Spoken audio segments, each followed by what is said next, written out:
Hey everybody, this is MC with MC Gaming. Today we're going to be talking about Shantae, Half Genie Hero, a 2D side-scrolling platformer developed and published by WayForward. Will this kickstarted title prove that a combination of development talent and crowdfunding can create an amazing experience? Or will Shantae end up being another mighty number 9? Let's get on with the review.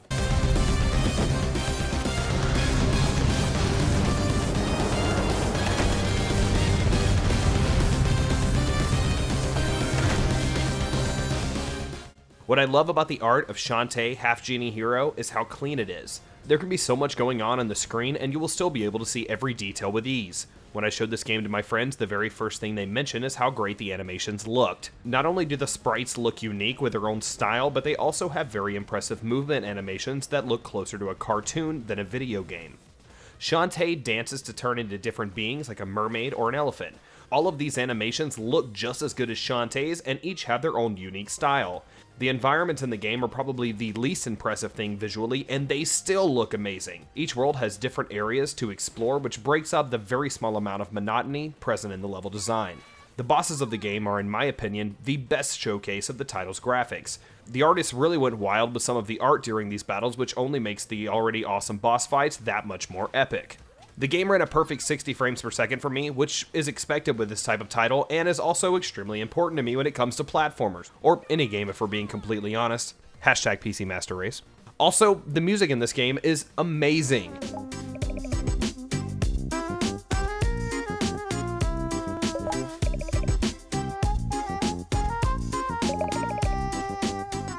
In fact, the music may very well be the most memorable part of the entire game. I found myself humming the tunes hours after turning the game off. That's a sign of great music production. Every level has its own unique track and they're all great. It definitely sounded like something Sega or Nintendo would have put together back in the early 90s, and Shantae even dances to the music when she's standing still. It doesn't look like it's right on beat, which would have been awesome, but it's still a really cool animation anyway. Overall, the entire presentation is fantastic.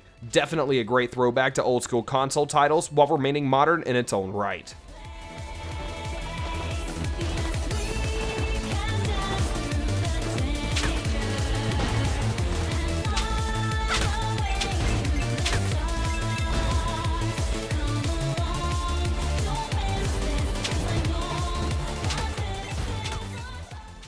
In the beginning, our protagonist Shantae is awakened by a mysterious sound. She searches for the origin of the sound and finds herself in a deep cavern. She meets a bright light who claims that it is the messenger of the genie world. The light says that an agent of darkness will strike the heart of the world very soon. This act could potentially make the agent of darkness the most powerful being in the world. The light asks for Shantae's help in destroying the agent of darkness. Shantae later assumes this was all a dream and continues on her day as normal. She then goes to a workshop to meet her uncle. He is building a device to help defend the town called the Dynamo, and sends Shantae off to find a piece of it. After arriving back at the workshops, the blueprints for the Dynamo are stolen and the village is attacked immediately after.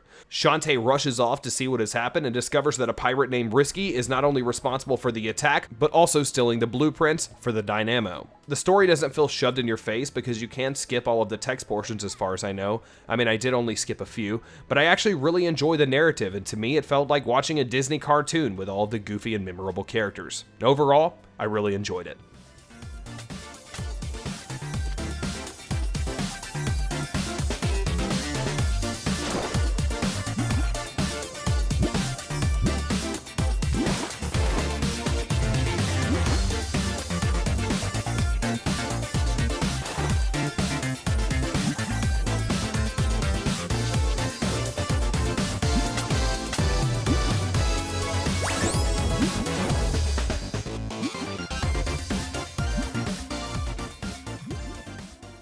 So in the beginning of the review, I had asked if this was going to be a mighty number 9. If you've been living under a rock for the past 3.5 years and somehow don't know what mighty number 9 is, it's a 2D platformer that was heavily based on the Mega Man series in almost every way.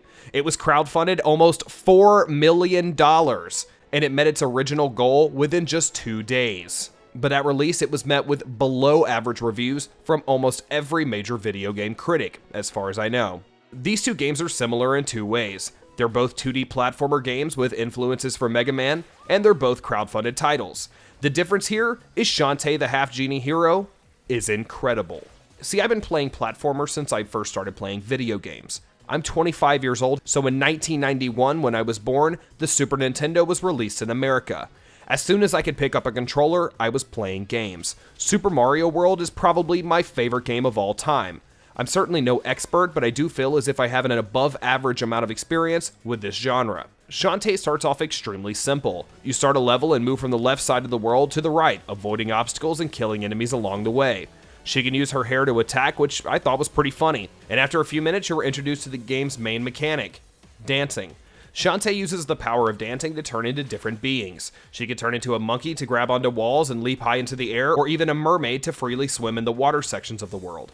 These different dances allow you to access parts of the world that you wouldn't be able to explore otherwise. You'll unlock the dances throughout your playthrough, so you'll see a lot of places in the game that you won't be able to reach yet. Some people might find it annoying that you have to backtrack, but honestly, the game has you backtrack to levels that you've been to before a good bit, so if that's something that turns you off, you might as well leave now.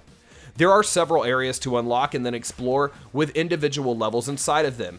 Every area has its own unique design and style. You'll climb a tower in the middle of the desert and race on a magic carpet. You'll be able to get to these areas by flying on a giant bird with a girl named Sky. She can take you to the main area, but to get to a specific level in that area, you'll either have to go through that level again, or use a warp dance that you can buy from a shopkeeper in the main town for 200 coin, which I thought was pretty damn expensive for such a useful item. The majority of the game is honestly spent going on fetch quests, but the thing about it is, they're really fun, and the dialogue between the characters makes everything feel organic. I'm not just fetching an item, I'm actually helping somebody out. Shantae, in all of her forms, was pleasantly easy to control. The levels were all unique and very fun, and the enemies were all different in their own ways. Overall, the gameplay was great. The backtracking to previous levels may be annoying to some, but I think it actually works really well here.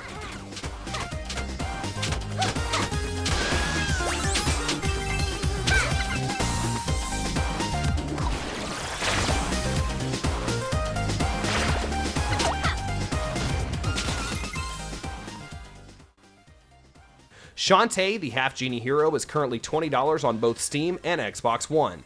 I currently have 6 hours on the title, which puts it at $3.33 per hour. The game has a pretty large amount of replayability, and you can also unlock other modes to play as well. I should mention that I received a review copy of this game, so I didn't have to put any of my own money down, but I gladly would have. In fact, I'm going to invest in this company now by purchasing both of the previous Shantae games because I liked this one so much. For me, $3.33 per hour is worth every penny. With amazing music, great animations, and more booty shaking than a Miley Cyrus concert, I give Shantae Half Genie Hero a 9 out of 10. Once again, I'd like to thank everybody for joining in on my review of Shantae Half Genie Hero. If you liked the review, make sure to hit that like button and hit the dislike button if you didn't. I appreciate all feedback as well, so if you have any suggestions, criticisms, or compliments, make sure to leave them in the comments section below. Thanks a lot, everyone.